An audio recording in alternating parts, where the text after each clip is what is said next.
ලස්සනම ලස්සන දවසක් මගේ යාළුවෝ හැමෝටම. මම රුවනි. මගේ පළවෙනි බ්ලොග් එක ඔයාලත් එක්ක ෂෙයා කරගන්න තමයි මම මේ හදන්නේ. ලස්සනට මල් පිපුණු මිදුලක්, හොඳට කොළ ටික අයින් කරපු ලස්සන බිමක්. ඒ වගේ මිදුලක් නෙමෙයි යාළුවනේ මට තියෙන්නේ.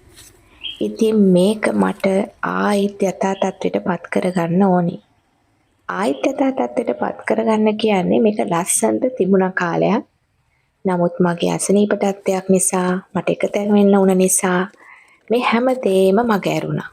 සාමාන්‍යයෙන් ටිකක් ලොකු මිදුලක් මෙතන තියෙනවා. නමුත් මම කොටසින් කොටස තෝරගෙන ඒ කොටසේ කරන්න පුළුවන් උපරිම සාධාරණේ කරන්න තමයි මම මේ ලෑස්ති වෙන්නේ. දවසකින් පැය එකහමාරක් උදේ වරුවේ වගේ මට වෙන් කරගන්න පුළුවන් මිදුල සුද්ධ කරගන්න. හවස් වරුවෙත් පැයක් වගේ වෙන් කරගන්න පුළුවන්. ඒ කාලේ උපරිම අරගෙන මම මේ හදන්නේ මේ පැල ටික නැවත ඉඳලා වල් ටික ගලවලා ලස්සනට මිදුල හදාගන්න. මම මේ තෝරගත්ත කොටසේ ගොඩාක් පැල තිබුණා. සමහර පැල මල් පෝච්චිය පුපුරලත් ගිහිලා පැල ගොඩාක් හැදිලා සමහර පෝච්චි වල තිබුච්ච මල් පැල හොයාගන්නවත් නැහැ. ඒවැ පස් තද වෙලා ඉතින් ඒවා බුරුල් කරලා ඒ ගන්න පුළුවන් පෝච්චි ටික මම ගත්තා. ඒකම බිම හැදිලා තිබුණා. ගොඩක් මල් පැල ඇටි තමයි. මල් හැදිච්ච ගස් නම් ඔක්කොම මැරිලා ගියා. පහුගිය කාලේ ලොකු පෑවෙල්ලක් ආවුණානේ. ඒ කාලේ ඇත්තටම වතුර ප්‍රශ්නත් ආවා. ඒ නිසා ගස් කොළන් වලට ඇත්තටම සලකන්න පුළුවන් තත්ත්වයක් තිබුණේ නැහැ. ඉතින් මේ පැල ඇටි ඉතුරු වෙච්ච පැල ඇටි ටික තමයි මම මේ හදලා ගන්න හදන්නේ. මෙතන තිබුණා පැල ඇටි වර්ග 5ක් විතර. ඉතින් ඒ ටික නැවත සකස් කරලා හිර වෙලා තද වෙලා හැදිච්ච පැල ටික ඔක්කොම ගලවලා පස් බුරුල් කරලා ඒවට වතුර දාලා මම හිතුවා මේ පැල ටික අද දවස් ඇතුළත හොට්ස් වලට කොහොම හරි දාගන්න ඕනේ කියලා. මල් පෝච්චි ගෙනාපුවා නැහැ. මල් පෝච්චි ගේන්නත් මට මේ හදිස්සියේ බෑනේ. ඒ නිසා මම කොහෙන් හරි වැඩේ පටන් ගන්න ඕනේ නිසා මම පැල ටික ඉස්සෙල්ලා මේ විදිහට හදාගත්තා. ඊළඟට ඉතින් පස් එකතු කරගන්න ඕනේ. පොලිතින් බෑග් ටිකක්වත් හොයාගන්න ඕනේ. ඒ ප්‍රොජෙක්ට් එකට ලෑස්ති වෙන ගමන් මම ඉතින් ඇත්තටම සතුටු වුණා මේ කරපු වැඩේ ගැන. මල් පැල ටිකට සාධාරණයක් කරන්න තමයි මම අද උත්සාහ කරන්නේ. ගෙදර වටේම ඇවිදලා පොලිතින් බෑග් ටිකක් හොයාගත්තා. තැන් වල පොලිතින් දාලා තිබුණේ නැහැ. එක තැන්වල තිබුණ එකතු වෙච්ච කවර වල එහෙම හාල් බෑග්ස්, එතකොට කිරි පැකට්, ඒ වගේ දේවල් ඔක්කොම එකතු කරගෙන ආවා. එතකොට තව තවන් දාන්න ගෙනාපු අර කළු බෑග් වගේකුත් හම්බ වුණා. පස් ටික එකතු කරගත්තේ මෙහෙමයි. කුණු වලක් කියලා හැම තැනක් නැහැ. අපි ඒවලට එකතු වෙන කුණු ටික පුච්චනවා. වෙලාවකට ඒකත් අපරාධයක්. සමහර කුණු එතරම් තියෙන්න ඇරිනවා කොළරොඩු. එතරම් කොම්පෝස්ට් වෙනවා. ඉතින් අර ඒ වගේ තැන් ටිකක් බලලා ඒ තැන් වල තියෙන පස් ටික එකතු කරලා මතු පිටපසත් එකතු කරලා ඒවා පොට්ස් වලට දාගෙන ඒක මං කරේ මේ පැල ටික ඉඳ ගත්තා පුළුවන් ඉක්මනට.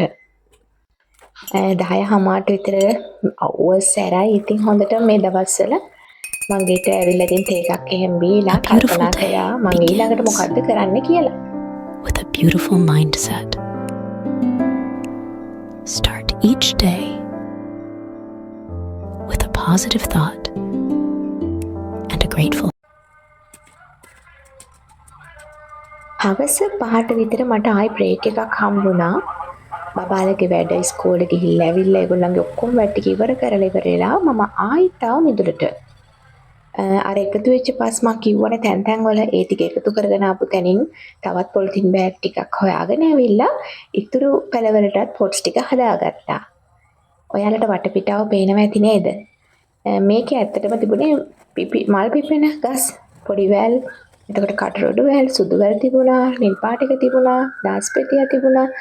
ඒ වගේම කොහොමත් අර තද පෑවිල්ලට අපි සැලකුවේ නැතොත් ගොඩ දාගන්න අමාරුයි.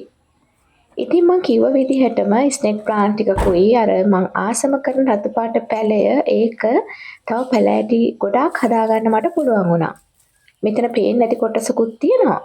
ඉතින් මං කොහොම හරි අද සතුටු වෙනවා. අද පැය ගාණක් වෙන් කරලා මං හිතපු වැඩේ අවසන් කරන්න පුළුවන් වුණා. තව කොටක් තියෙනවා. තව ඉස්සරහට මම ඔයගොල්ලන්ට ඒ හැම එකක්ම vlog සරහා ගේනවා. ඉතින් මේ ලස්සනට මල් පිපිච්ච ගස් මගේ ගෙදර නෑ කියලා වලට පේනවනේ. ඉතින් ඔන්නේ මල් ගහ විතරයි බුදුන් වහන්සේටත් මල් කඩන්න තියෙන්නේ. ඊළඟට ඉතින් ලෑස්ති වෙන්නේ ගේ ඇතුලේ යුද්ධෙට. බුදු පාන හැම තියලා ගෙදර වැට්ටික ඉවර කරන්න තමයි ඊළඟට තියෙන්නේ. බුදු පාන තියන්නේ ඉතින් මම වැඩ ටික ඔක්කොම ඉවර කරලා පුළුවන් ඉක්මනට එනවා. 7:00 වගේ වෙලාවකට තමයි බුදු පාන තියන්නේ. පැයක් විතර කාලයක් අරගෙන දරුවොත් එක්ක පිළිත් කියලා ඒ කාලය ගොඩක් නිදහසේ ගත කරනවා. මේ වෙසක් මාසේ ලස්සනට හඳ පායලක් තියෙනවා. හරිම සෞම්‍ය දවස් ටිකක් මේ ගෙවිගෙන යන්නේ. ඉතින් රෑ ඔක්කොම වැඩ ටික ඉවර කරා.